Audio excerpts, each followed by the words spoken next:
on the morning edition. I want to attract as many people as I want to the country, but I want to do so safely. The tourism minister remaining optimistic heading into 2021.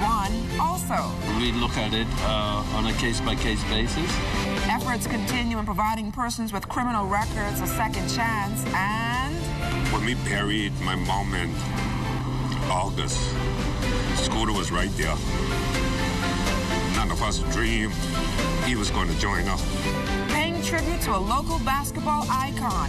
We've got all of these stories and much, much more when the morning edition comes. Right back.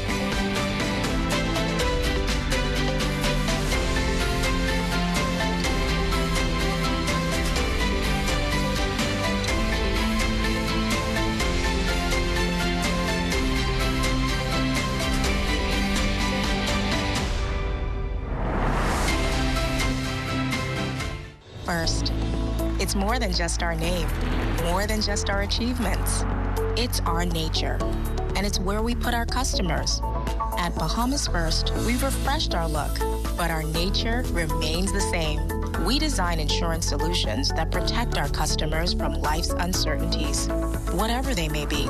We equip you for the future so that you can recover stronger. Bahamas First, what's first for you comes first for us. Good morning, everyone. I'm LaDawn Davis. Thank you so much for tuning in, taking a look at your weather forecast this morning. A strong high pressure will build across the Bahamas, supporting fresh to strong winds along with hazardous marine conditions. It will be partly to mostly sunny, warm, and windy with a few quick passing showers today, becoming mostly fair and windy with an isolated shower or two tonight. Today's high temperature will get up to 79 degrees with an overnight low of 66 degrees. Let's take you out to our streets this morning where Lloyd Allen and the morning traffic team is standing by with your Wednesday traffic commute. The traffic report is sponsored by Bahamas First. First in insurance. Today, tomorrow.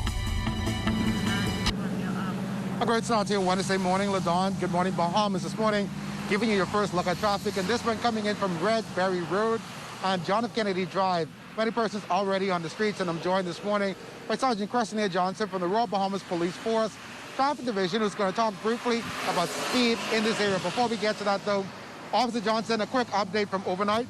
Well, a pleasant good morning to you and a pleasant good morning, Bahamas.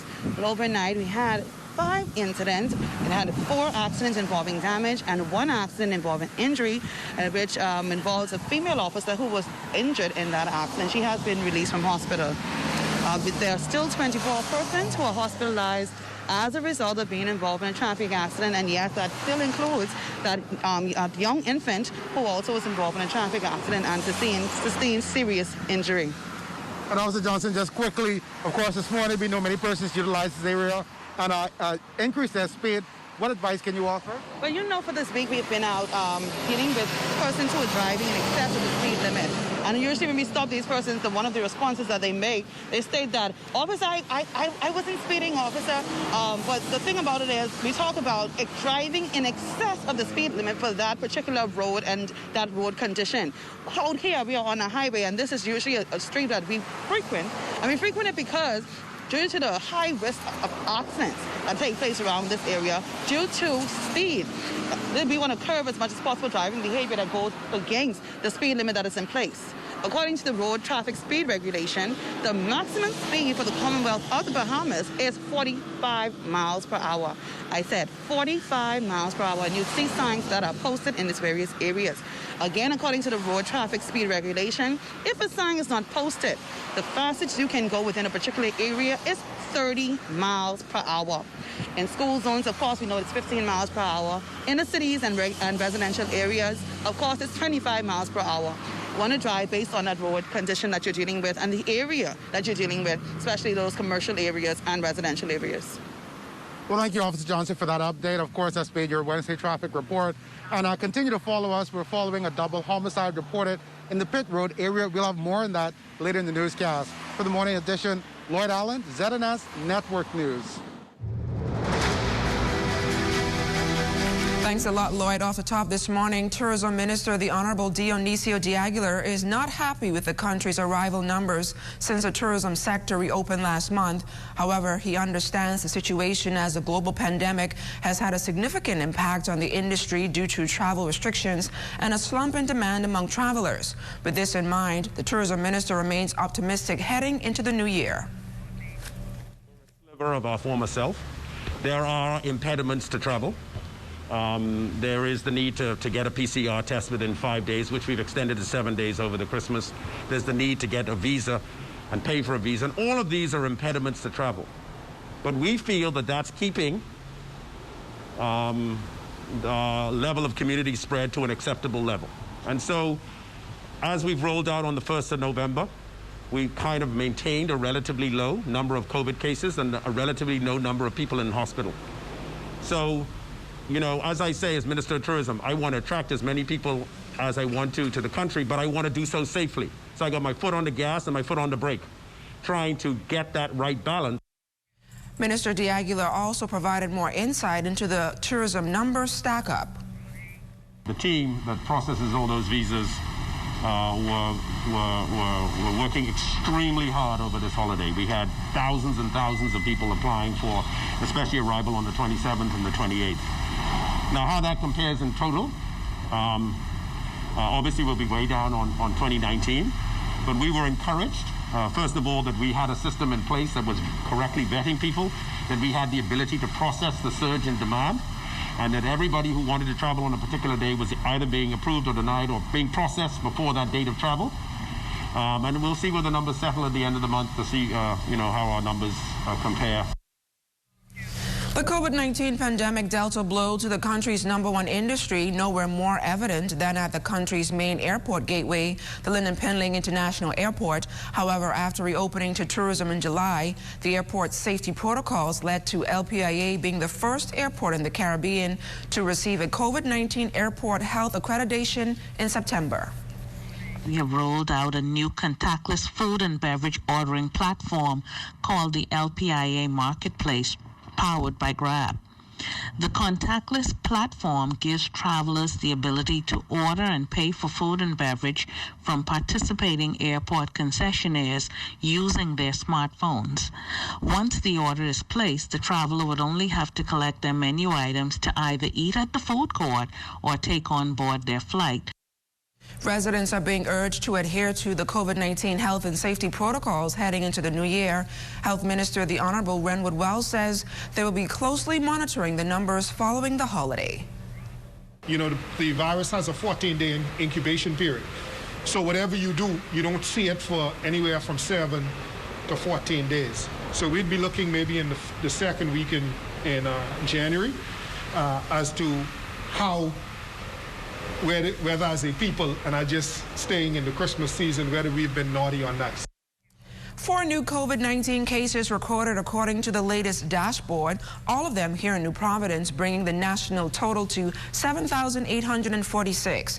3 of those cases are male, the other a female. 14 people remain in hospital. None of them, however, required ICU attention. There are 1,444 active cases and 6,177 recoveries. More than 51,000 tests have been administered. Meantime, the government continuing efforts to provide a second chance to persons with criminal records in order to allow them to become productive members of society. This as the prerogative of mercy approved 147 requests for clemency last week. National Security Minister the Honorable Marvin Dame says an aggressive approach towards rehabilitating offenders is necessary. The 140 plus persons are across the board. We look at it on a case-by-case basis. We have a very, very experienced committee, which is a cross-section of our society. And we would have, I think on Thursday, would have looked at in excess of 200 applicants. We still have a lot more applicants to review. We had deferred some of the matters. The committee had requested additional information in respect to them, additional REID reports as well. Minister James explains how the process plays out.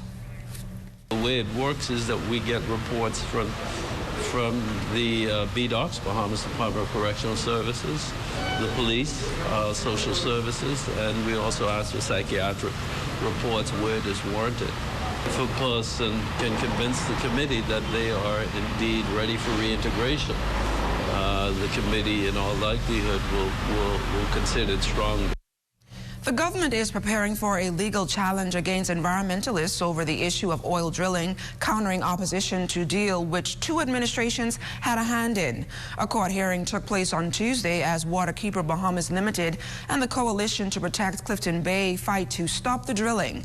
Attorney General Senator the Honorable Carl Bethel says the first two approvals were given by the Christie administration and a third by the Ingham administration as new environmental laws and regulations were sorted out.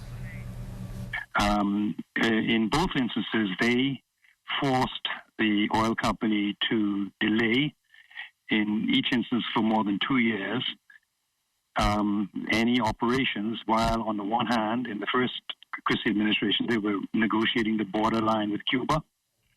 That was completed by the third Ingham administration right afterwards. And then between 2012 to 2017, they delayed it again for more than 2 years while they promulgated new environmental laws and regulations, which do not necessarily apply to the oil company. Suffice it to say that there is a question whether it applies and to what extent the new laws apply. And I leave that for the court to decide. And still to come, immigration applications being looked at on a case-by-case basis. That story and more when we come right back.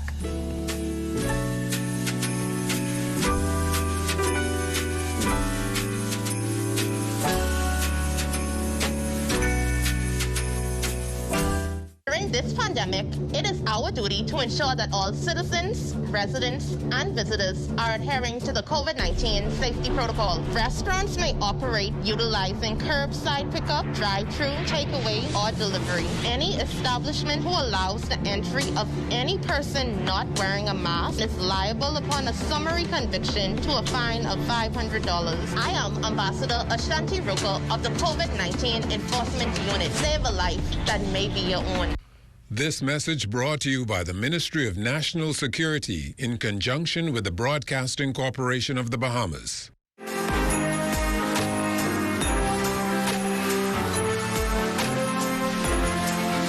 Welcome back to the morning edition. Of the estimated 46,000 students under the public education systems, around 10 to 15 account for truancy figures, with many others likely working in physical isolation from the comfort of their homes.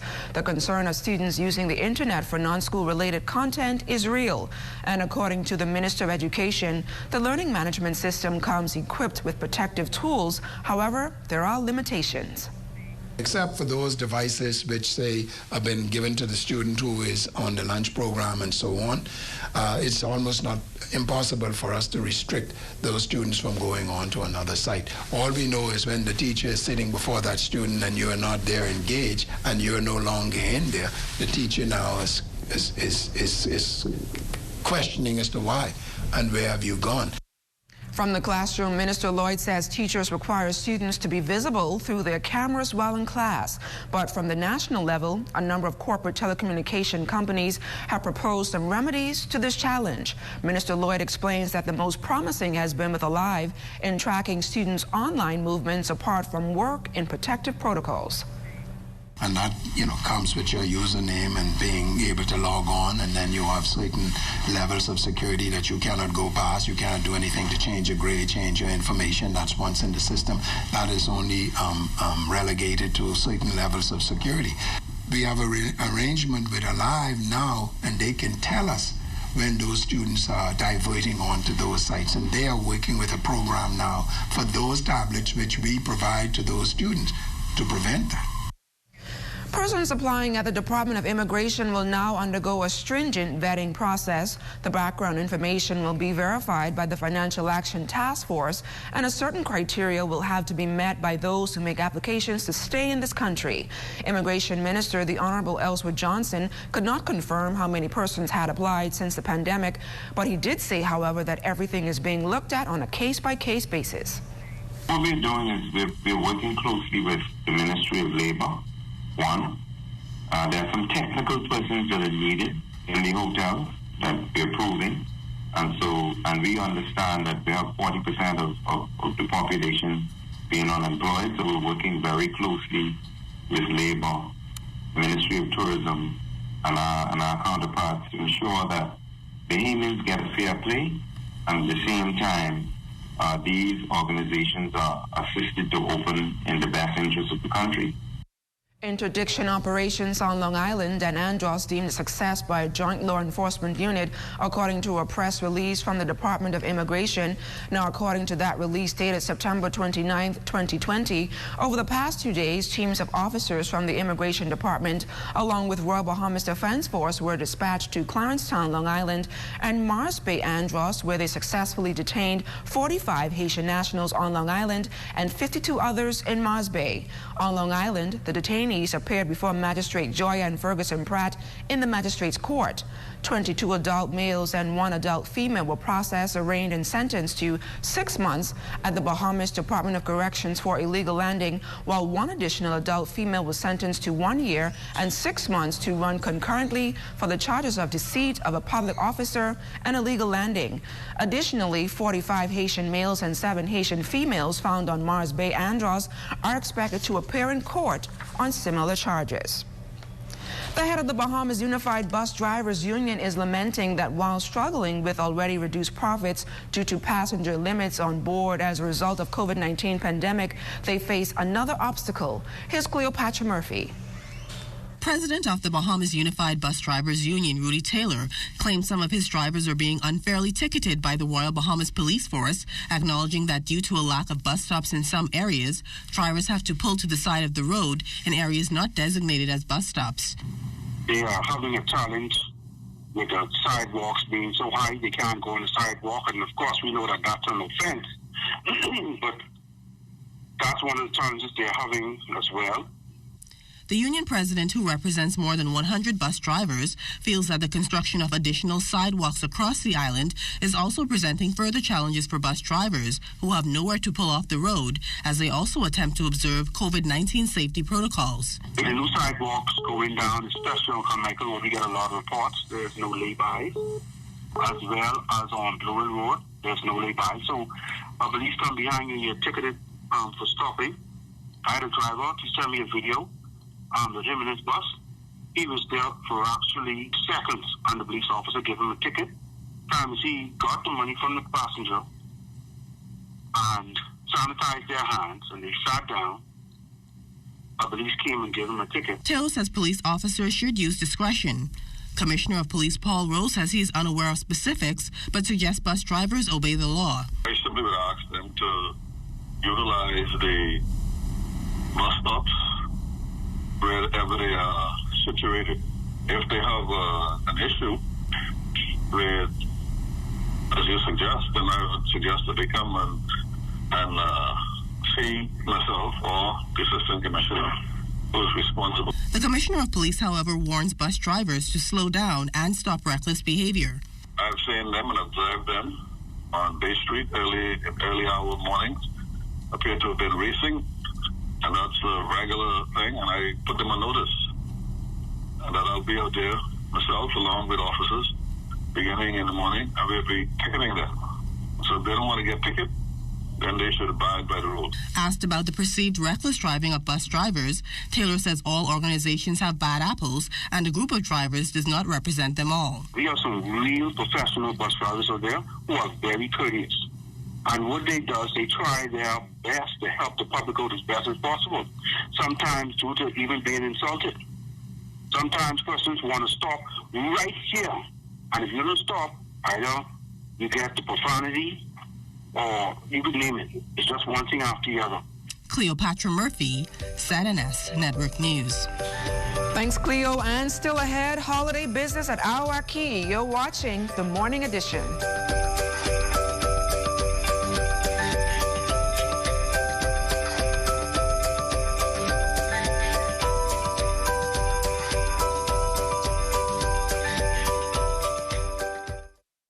Hi, I'm Dr. Ferguson. During this global pandemic, we ask for you to be responsible. As we fight this COVID-19 virus together, we would like to encourage you to do the following. Wash your hands. Cover your mouth and nose with a flexed elbow or tissue when coughing and sneezing. Please practice social distancing by staying 6 feet apart. Avoid touching your eyes, nose, and mouth. If you must go out, wear a mask. We stay here for you. Please stay home for us. To those...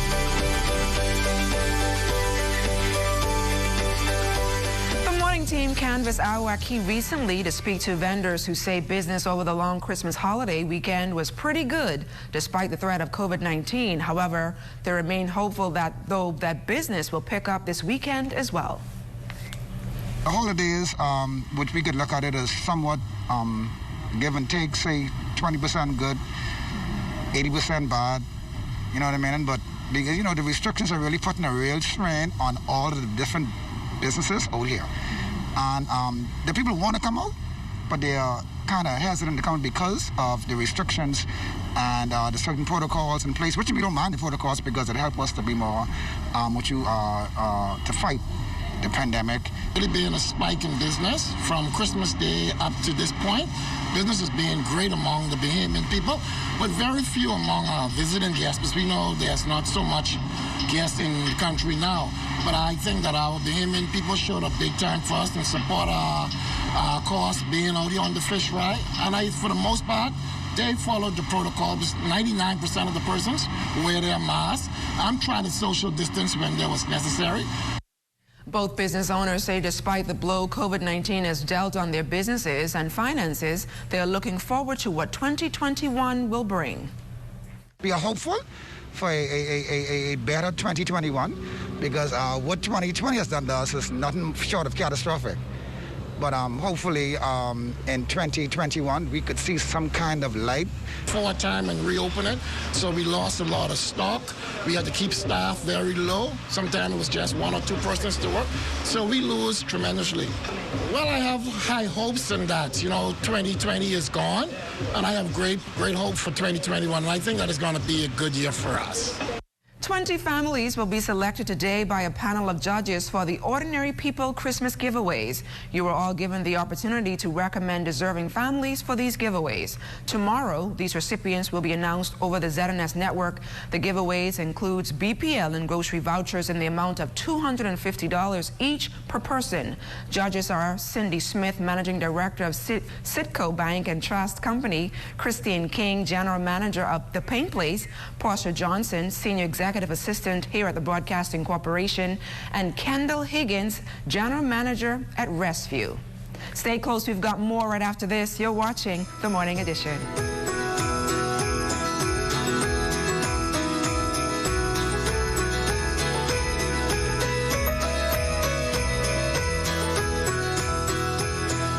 ZNS is everywhere you are when you download the new ZNS app. Watch our live channel to keep up with what's going on in the nation. News updates, we've got you covered. Tune into our radio stations with just a swipe. On the road, on the go, we're here with you. Available for download on the App Store and the Google Play Store.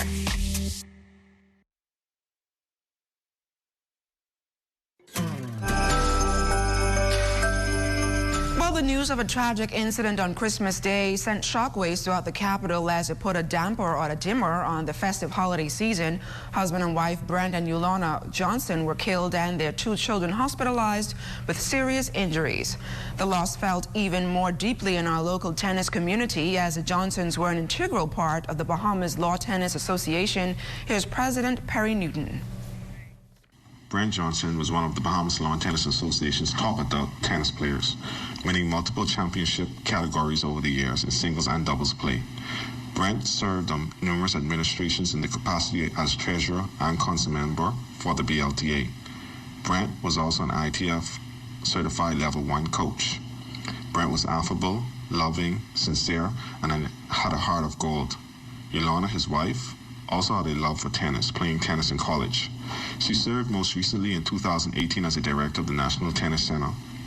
Yolanda also officiated for the BLTA at our International Tennis Federation tournaments in Nassau. She was kind, loving, and a consummate professional in whatever she put her hands to. Also offering some kind words was family friend Ken Kerr. Well, where can I start? Well, I've known both persons and their families for multiple of decades, particularly Brent's wife, the Dean family, for many, many years. Brent is all-around family guy, father and husband, great tennis parents with his wife, always bringing their 2 daughters around tennis and involved in the game, playing competitively. He was a great friend. He was a fierce competitor on the tennis court, both on the hard courts at the NTC and on the clay courts at the Gym Tennis Club. He was a great sportsman. 2020 has been quite an emotional year for family members who have lost loved ones to a number of illnesses. One of those families is the Reid family, who just recently lost sports icon Michael Scooter Reid. He was 57 years old. His brother, social activist Carlos Reid, reflected on the last encounter with his brother, his humble beginnings, and the impact he made not only in the sports arena, but to his country. I don't know what he wanted to say, but I didn't answer the call. It's that final call that Carlos Reid wished he had answered after learning that his brother, 57-year-old Michael Scooter Reid, died in a local hospital. Reid says the news of his death pierced his entire body and has left him with nothing but memories. He wanted Christmas dinner, so I cooked some Christmas dinner, made sure do the turkey right, because I know he liked the drumstick, the turkey. And I was able to spend some time there. We were able to watch the game with Golden State, and we spent some good quality time. I spent at least about 2 hours there with him. That evening I got a call from the doctor saying that he had experienced an infection, and they gave him some antibiotics, and they didn't know how he was going to respond because he was having shortness of breath. But Carlos says what brings him comfort is knowing that his brother lived his life his way and made a difference in the lives of all he came into contact with. Scooter was given that name because he was a long-distance runner. He ran the 1,500 and the 3,000, and when he would run around the track, it looked like he was riding a scooter. So they call him Scooter. Graduated from University of, from Liberty Baptist College in Lynchburg, Virginia. Worked with the Ministry of Youth, Sports and Culture for over 30 years.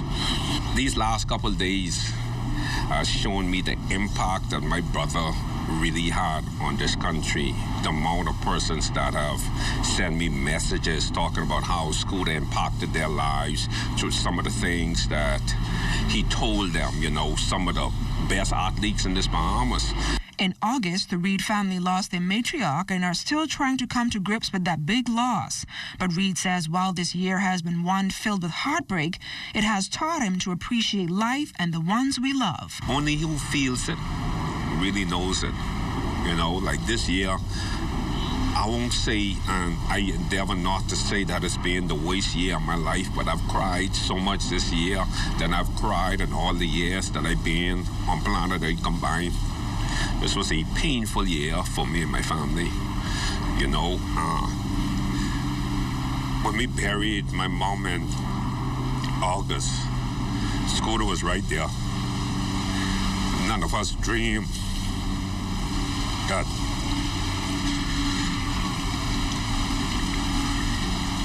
he was going to join us.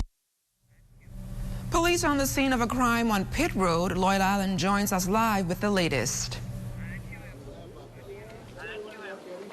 Yes, good morning, LaDon. Good morning, Bahamas again. Unfortunately, this morning we're on the scene of a double homicide, according to police, who arrived on the scene of Pitt Road earlier this morning, where they discovered the bodies of, at this time, we believe to be two persons, one believed to be a man.